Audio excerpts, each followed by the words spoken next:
Morning student. अपन पढ़ रहे थे जनसंख्या।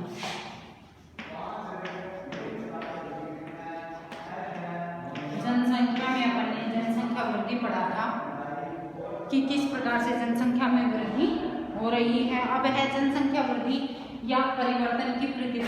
जनसंख्या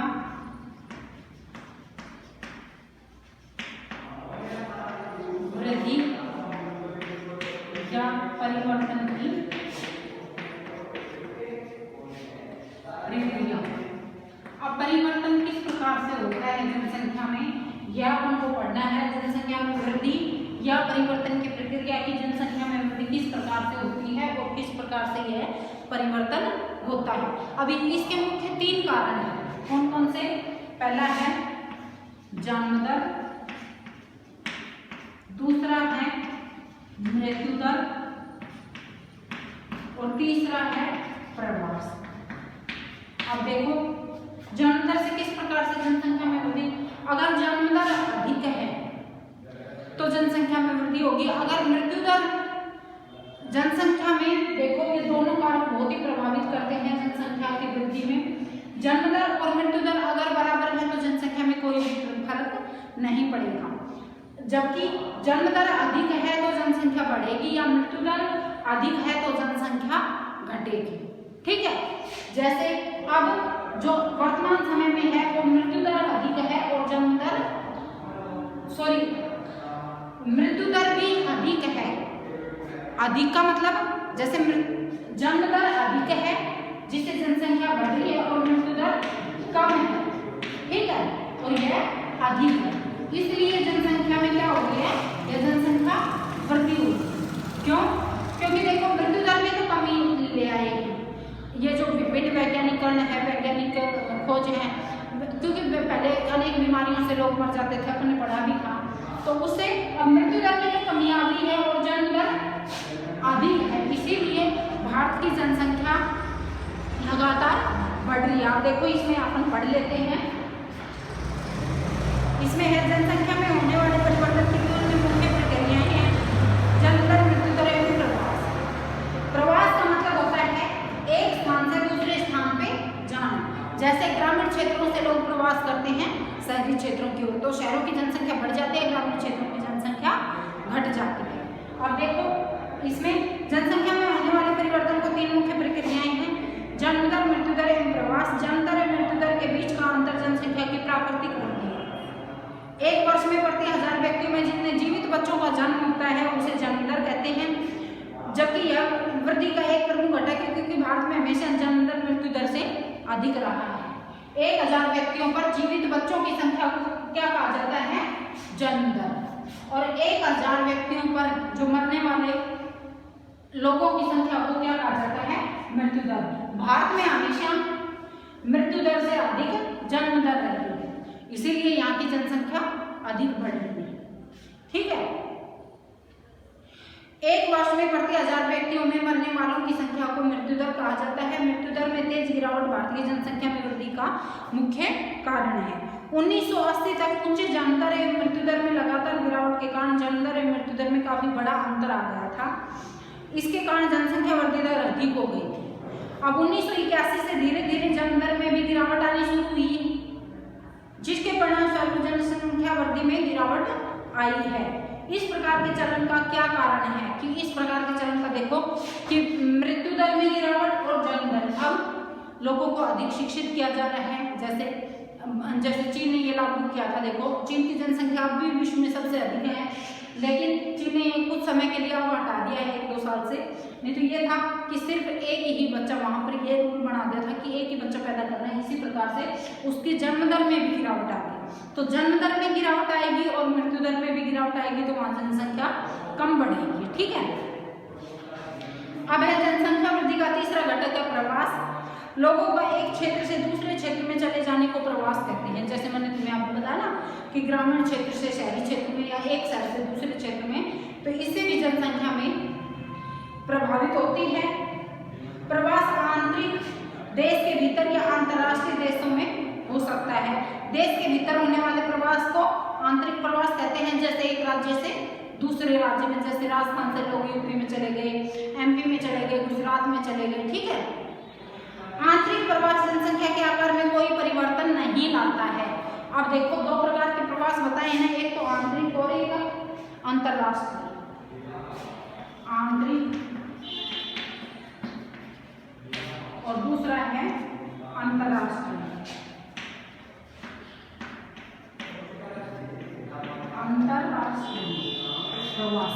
अब आंतरिक प्रवास तो एक राज्य से दूसरे राज्य में तो वो जनसंख्या में कोई परिवर्तन नहीं आता है। जैसे अपन भारत की जनसंख्या पढ़ेंगे तो वो चाहे राजस्थान में अधिक लोग रहते हो या यूपी में अधिक लोग रहते हो या हरियाणा में अधिक लोग रहते हो, ठीक है, तो ज्यादा प्रभाव नहीं पड़ता है, वो क्षेत्रीय जनसंख्या में प्रभाव पड़ता है। लेकिन अंतरराष्ट्रीय जो है एक देश से दूसरे देश में, इससे लोगों की जनसंख्या अत्यधिक प्रभावित होती है।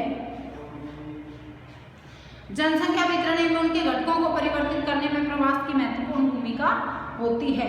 भारत में अधिकतर प्रवास ग्रामीण से शहरी क्षेत्रों की ओर होता है, क्योंकि ग्रामीण क्षेत्रों में आकर्षण कारक प्रभावी होते हैं। ये ग्रामीण क्षेत्रों में गरीबी एवं बेरोजगारी की प्रतिकूल अवस्थाएं हैं तथा नगर का अभिकर्षण प्रभाव और रोजगार में वृद्धि एवं अच्छे जीवन स्तर को बढ़ाता है, ठीक है। अब देखो प्रवास मुख्यतः भारत में कैसे होता है, ग्रामीण क्षेत्र से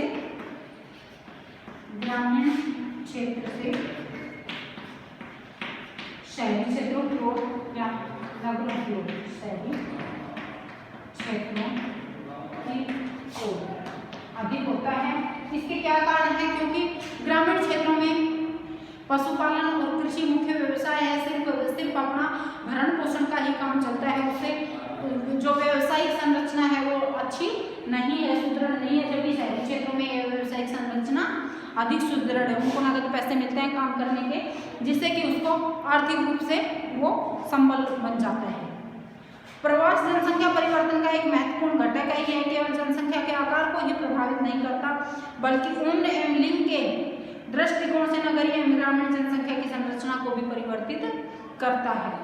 भारत में ग्रामीण नगरीय प्रवास के कारण शहरों तथा नगरों की जनसंख्या में नियमित वृद्धि हुई है। 1951 में कुल जनसंख्या की 17.29% नगरीय जनसंख्या थी, जो 2001 में बढ़कर 27.78% हो गई है एक दशक में।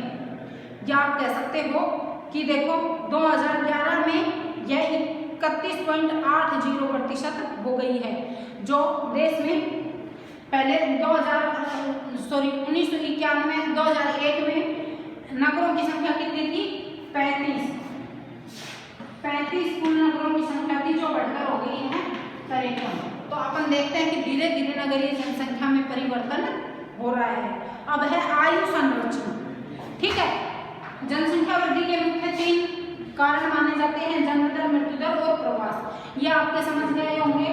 जन्म दर अगर अधिक है तो जनसंख्या अधिक बढ़ती है, मृत्यु दर कम है तो जनसंख्या घटती है, ठीक है। अब देखो ये तीनों कारण हमने वर्णन पढ़ लिया है। अब है आयु संरचना। आयु संरचना के आधार पे, आयु के आधार पे जनसंख्या को बांटा गया है। आयु संरचना कि कौन सी जनसंख्या किस प्रकार से कार्य करती है, ठीक है। अब देखो इसमें किसी देश में जनसंख्या की आयु संरचना वहाँ के विभिन्न आयु समूह के लोगों की संख्या को बताती है कि वहाँ पर अधिक बच्चे, जैसे 6 से 14 साल के बच्चे, 15 से 64 वर्ष तक के और 65 वर्ष से अधिक आयु वर्ग में बांटा गया है ना इनको। तो इसमें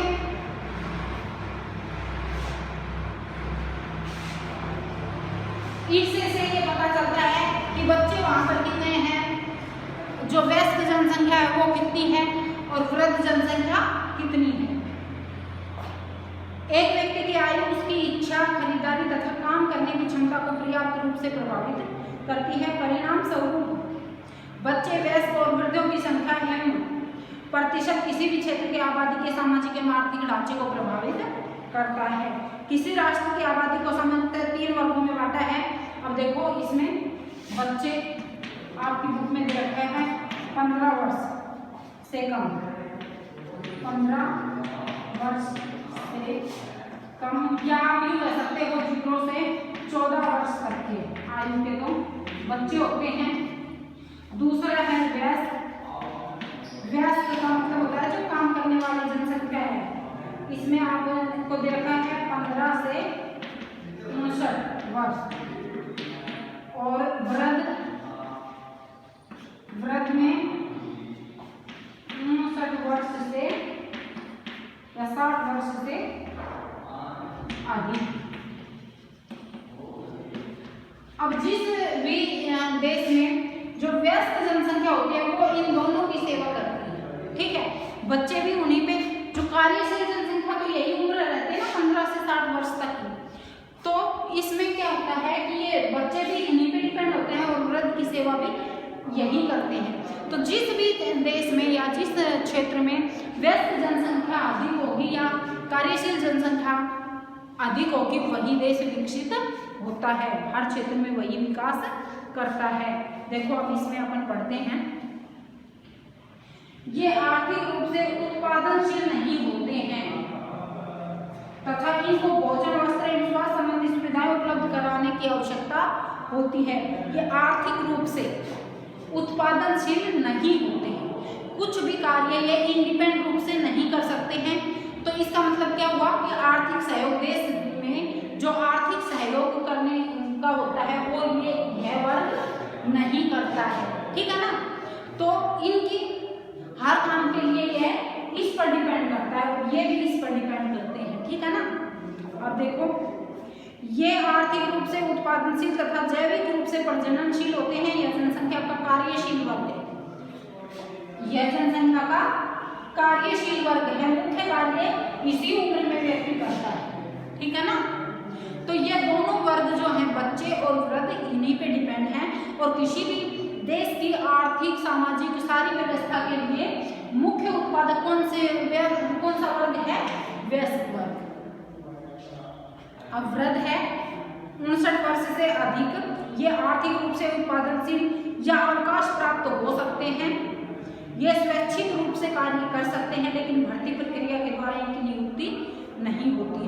अब देखो इसका मतलब क्या हुआ कि 60 वर्ष के बाद तो व्यक्ति को वैसे ही, अब अपने यहाँ रिटायरमेंट की उम्र कितनी है? 58 या 60 वर्ष। तो इसके बाद ये मानते हैं कि आदमी का जो कार्यशील क्षमता है वो धीरे धीरे कम होती जाती है। तो ये अपनी स्वेच्छा से जितना कार्य ये कर सकते हैं उतना ही करते हैं। अगर इनकी इच्छा नहीं है तो ये आराम से बैठ के इन्हीं पे डिपेंड रहते हैं, ठीक है। अब देखो इसमें बच्चों तथा वृद्धों का प्रतिशत जनसंख्या के आश्रित अनुपात को प्रभावित करता है।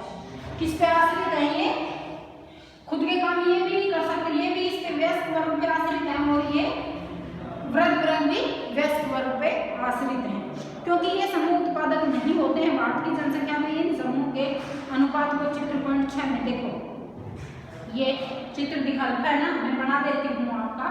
तीनों वर्ग आप इस प्रकार से दर्शा सकते हो। अधिक कौन सा वर्ग पाया जाता है? व्यस्त वर्ग। इसमें दे रखा है 58% को, 58.7% को व्यस्त वर्ग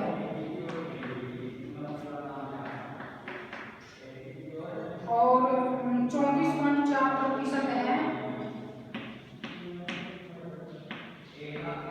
ये है बच्चे और ये जो वर्ग है 6.9% पाया जाता है वृद्ध वर्ग। ये उम्र आयु संरचना का डायग्राम बना सकते हो आप, आयु संरचना, ठीक है। इस प्रकार से आप अलग अलग कलर भी कर सकते हो, इसमें सेटिंग भी कर सकते हो, ठीक है।